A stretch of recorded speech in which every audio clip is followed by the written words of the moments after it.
જય શ્રી કૃષ્ણ, જય માતાજી એવરીબડી. સો આજની ફરારી વાનગી આપણી છે paneer in Punjabi style. Okay, તો સૌપ્રથમ મેં પનીરના ક્યુબ્સ કાપી લીધા છે, પછી મેં 2 ટામેટાં લીધા છે અને ટામેટાને ચીરા મૂકી દીધા છે. પછી હવે એ ટામેટાને હું એક તપેલામાં મૂકીશ.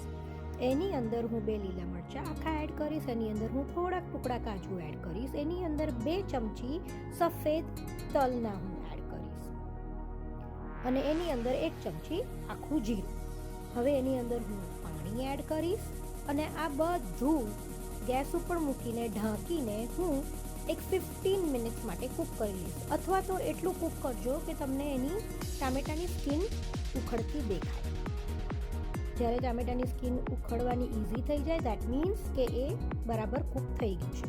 હવે આ ટામેટાની મેં સ્કિન કાઢી લીધી છે. હવે એક પેનમાં ઓઇલ લઉં છું અને એ પેનની અંદર હું મારા જે ક્યુબ કરેલા પનીર છે એને હું સોતે કરી દઉં છું. તો હવે મારું પનીર સોતે થઈ ગયું છે, એને હું સાઈડમાં મૂકી દઈશ.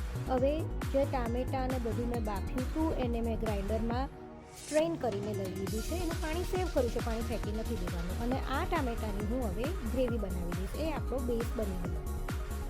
હવે જે પનીર આપણે સોતે કરીને રાખ્યું હતું એની અંદર વધેલું પાણી જે હતું એ એડ કરીને પનીરને એમાં સોક થવા દઈશું.